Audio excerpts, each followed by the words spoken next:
Bonjour, je m'appelle Chris et je vais regarder la Toyota Corolla Cross 2022. En fait, c'est entre sous-compact et compact au niveau de sa taille. Il est livré avec 169 chevaux et 150 livres de couple avec une capacité de remorquage de 1500 livres avec une CVT et une traction intégrale disponible. L'économie de carburant est de 7,6 litres en ville et 7 litres sur l'autoroute et de 8,1 litres et 7,4 litres avec la traction intégrale. Seule la traction intégrale obtient la suspension arrière indépendante. Nous obtenons le LE, une version qui fera bien au Québec s'ils peuvent en obtenir chez les concessionnaires. Je vais me concentrer sur notre testeur. Vous obtenez des mags 17 pouces avec un profil de largeur 215 et un ratio 65, une bonne taille pour les routes de Montréal toutes défaites.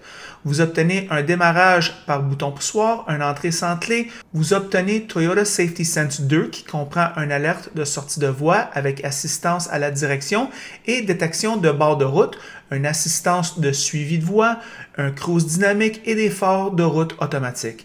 C'est complet et vous obtenez cette sécurité même sur les modèles de base. Toyota n'est pas cheap en matière de sécurité. Cross est livré avec 9 coussins gonflables et le prix est de 28 490 selon le Monroney que Toyota Canada nous a envoyé, plus la destination et toutes nos taxes folles.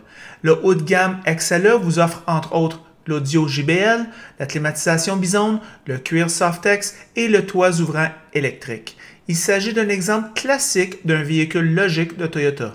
Voici nos pensées sur la route. Bonjour les amateurs de voitures. Aujourd'hui avec Ross, il m'apporte la Toyota Corolla Cross 2022, une nouveauté.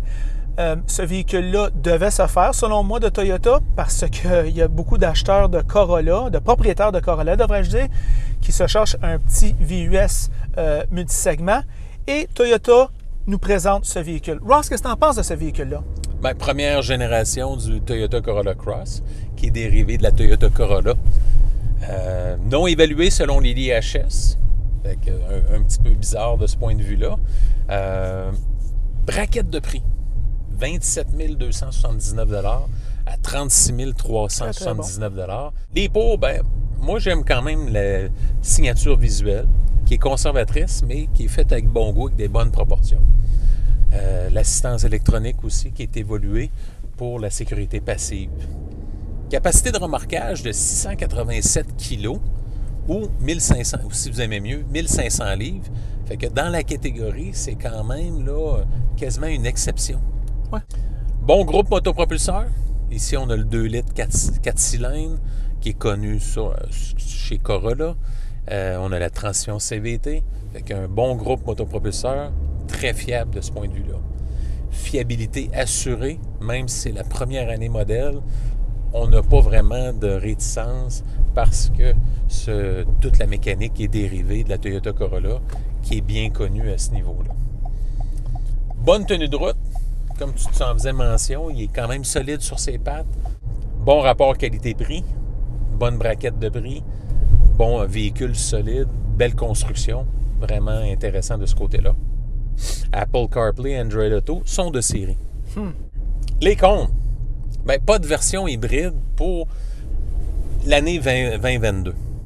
Groupe motopropulseur, moi que je trouve un peu bruyant, surtout quand il est sollicité à fond ou lors d'un dépassement. C'est bruyant de ce côté-là. Puis l'insonorisation est à peaufiner également. L'espace est restreint à la banquette arrière, surtout si c'est moi qui est assis. Vous allez voir que c'est un peu plus serré. L'espace coffre est quand même raisonnable, mais pour la banquette arrière, ça peut être un peu restreint pour certaines personnes. La concurrence, bien là, il y a beaucoup de joueurs. C'est fou. Beaucoup de joueurs. Murder. Il y en avait pratiquement pas il y a 10 ans. Quand on a commencé, Ross, on n'en faisait pas. C'est ça. Et maintenant, c'est une catégorie que les constructeurs ne peuvent plus éviter. Buick encore GX, Chevrolet Trailblazer, on peut penser à la Fiat 500X, Ford EcoSport, Honda HR-V qui va être renouvelé en 2023, Hyundai Kona, Jeep Renegade, Kia Niro, Kia Seltos, le Mazda CX-30, très bon choix également, Mitsubishi Eclipse Cross, Mitsubishi RVR, le Nissan Qashqai, le Subaru Crosstrek et pour terminer, du côté allemand, le Volkswagen Taos, qu'on avait essayé il y a quelques semaines et qu'on a vraiment apprécié. Fait que, comme tu peux voir, il y a beaucoup de concurrence et Toyota ne pouvait pas manquer son coup. Et je pense qu'ils livrent quand même la marchandise pour leur clientèle cible. Oui. Fait que, quelles sont tes premières impressions sur la Toyota Corolla Cross LE All-Wheel Drive 2022? Ross, moi, je suis d'accord avec tout ce que tu dis. Peut-être la silhouette, je la trouve très conservateur, disons. Ouais. Je la trouve très, très, très conservateur. Ross, je vais parler... D'abord, Toyota nous a envoyé le modèle LE, Ouais. OK, qui est quand même pas un modèle haut de gamme.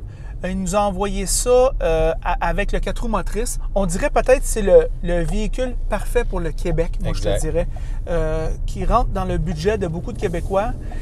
Ils ont l'avantage d'être dans un multisegment. On est beaucoup plus haut que dans une Corolla. Ouais. On a une bonne visibilité.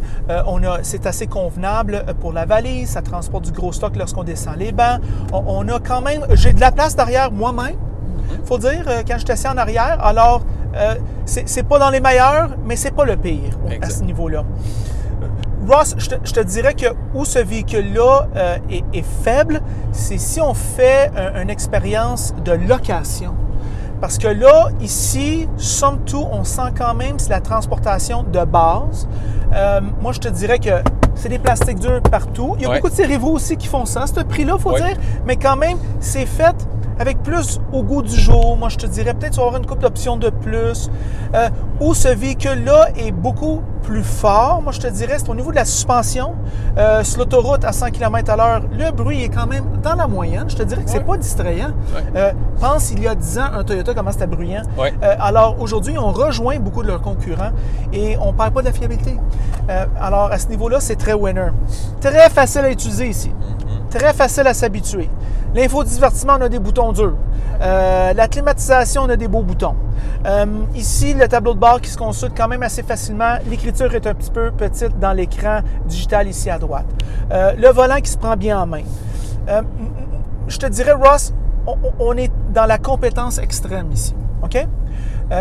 Mon problème avec ce véhicule-là, Ross, c'est juste si on loue, on tombe, il y a des compétiteurs qui sont... le HRV, par exemple, est beaucoup plus gros à l'intérieur et beaucoup plus convenable. On peut parler du Mazda CX-30 qui est sur une autre planète au niveau du look et le design. Côté finition intérieure, c'est dans une autre ligue. C'est fou. On peut parler aussi du Nissan Qashqai qui est quand même un all-arounder écœurant pour la catégorie Nissan qui devient de mieux en mieux. C'est bizarre, là. Je ne sais pas ce qui s'est passé là, mais il devient de mieux en mieux.